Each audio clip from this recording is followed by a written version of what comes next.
Welcome back to GSMC's Down by Contact Sports Podcast. I am your host, Jeremy Lapidus. Today is Monday, January 27th. If you were just tuning in, we just finished going over what the Steelers' future quarterback might look like this offseason.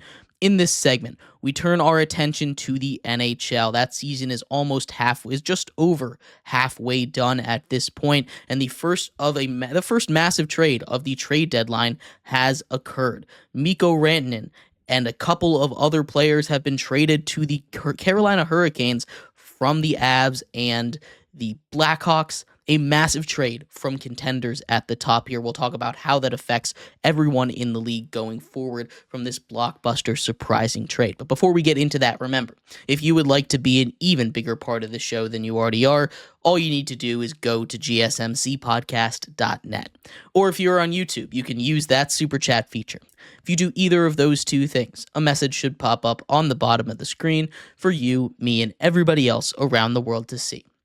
If you do have a burning question about sports, anything at all that you would like to ask, go ahead and throw that in the comments. Throw it in the chat. I will get to it as soon as I possibly can. I appreciate everybody so much for sticking around, talking some sports with me here on a beautiful Monday, January 27th. But like I was saying, we're going to talk a little bit of hockey here. It's been a while since we talked about hockey, probably since the beginning of the season, but a major blockbuster trade has just taken place in the NHL, right? The Carolina Hurricanes, second place in the Eastern Conference, and the Colorado Avalanche. Both of these teams are going to be playoff bound. Both of them are trying to win a cup this year. The Carolina Hurricanes, an incredibly talented team, add two major pieces on the offensive end, getting Mikko Rantanen, the player who over the last 4 years in the NHL has the fifth most points in all of hockey. He is not a guy that's going to be considered one of those top five guys. He's one of those surprise names, but he's got more points than Austin Matthews. He's got more points than plenty of other all-star caliber players.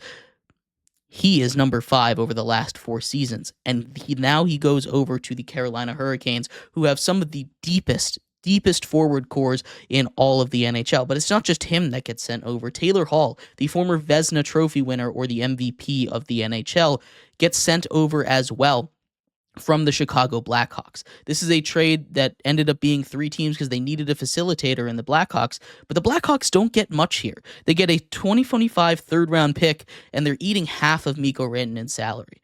Now, they're a team that's bottom-feeding this year, so they're getting rid of some assets, trying to get some trade pieces, trying to get some guys, and eating a lot of salary. That's the kind of role that a lot of these teams have to play when they're trying to get some stuff done. But for them to get that little and give up a piece, yes, an expiring contract in Taylor Hall, but to just get a third and eat some salary, I feel like that was a weird trade for them to make. The Avalanche, they don't get nothing back. For a guy like Mikko Rantanen, who's also on his last year of his contract talks have not been going well between the two sides, but for a contender-to-contender trade, you don't usually see that, even if that team isn't going to be able to re-sign them. They get Martin Necas, right? He is the points leader for the Carolina Hurricanes this season. The Carolina Hurricanes, who have a very high-powered offense, as well as Jack Drury, who's a really good depth piece for them.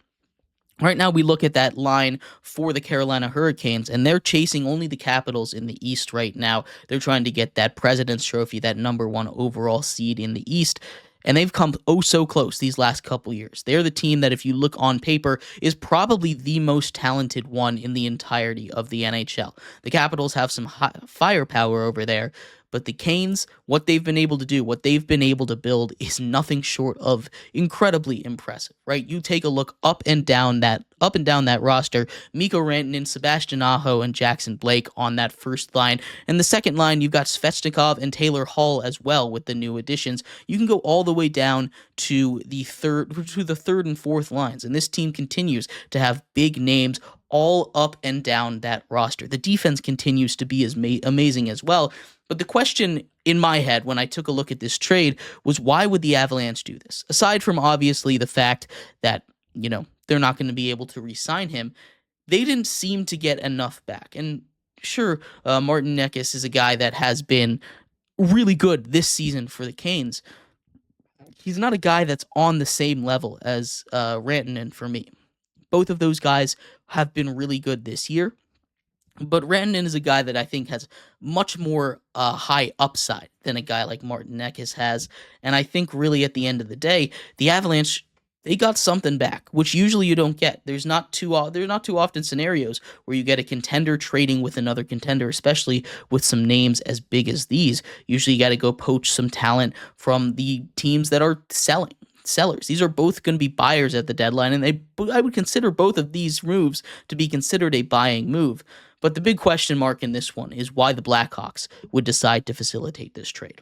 They didn't get anything of really value in this, and they gave up one of their key trade pieces in Taylor Hall. Taylor Hall is a guy who's been bouncing around the league. He was on the Bruins last season.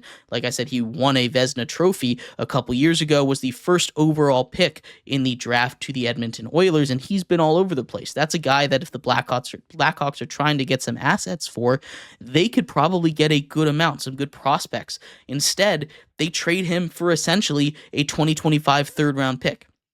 That's it. Taylor Hall is not the Vezina winning trophy guy that he was, but he's a guy that would be a really good second or third line forward on a contending team. And I think the Blackhawks could have gotten a lot more for him. Instead, they just kind of sell him at a discount. And I don't really get what this Blackhawks team is doing. They've got Connor Bedard down there, but outside of that, this team has really failed to build around him. I know it's still early on in his career, and Connor Bedard has done his job. He's been amazing. He's been an amazing player all year long, but they need to continue to build some pieces around him, and they're not going to be able to do that if they're selling the trade pieces for as low as they are right now. I don't understand why the Blackhawks did it. I think this trade works really well, especially for the Canes, and I think it pushes them into that true contender tier. As far as the Avs go, I think they lost a little bit on this one, but still, at the end of the day, if the depth can come in and if Martin Necas can come in and continue to be that scoring threat that he has been all season long for the Canes, this is one that's going to work out for them. This is one that we look at, and they weren't going to be able to re-sign Mikko Rantanen, but that's one that really hurts, especially as we head into the playoffs where the Avs still haven't really locked up their spot in a really hotly contested Western Conference. So I'm not sure how well that move is going to age, but they are still cup contenders, and I think it'll be close. In other hockey news, Logan Thompson, the goalie for the Capitals, has inked a 6-year extension. He was on a 1-year deal, him and Charlie Lindgren, the two Capitals goalies who have had incredible seasons. But what Logan Thompson has been able to do after coming over from Las Vegas, winning a Stanley Cup over there, has been incredible. He's been one of the better goalies in the league. He had 2 shutouts last week, and he was the goalie of the week. He's currently in that goaltender of the year conversation, and the Capitals locking him up is huge. This is a team that barely snuck into the playoffs last year, but thanks to goaltender play here in this season and a resurgent offense and a lot of young guys that have come in and some moves that they've made this offseason, Capitals currently are in control of that President's Trophy, the best record in all of the NHL. So we'll see what ends up happening. Overall, these moves, I think, work for almost all the teams involved. I just don't understand what the Chicago Blackhawks are doing in this deal and why they decided to facilitate it. But let me know what your thoughts are. I'd love to hear them. And thank you, everybody, so much for tuning in to today's episode of GSMC's Down by Contact Sports Podcast. I have been your host, Jeremy Lapidus.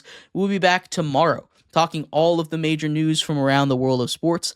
I can't wait to see you guys then. You have a good one. Bye-bye.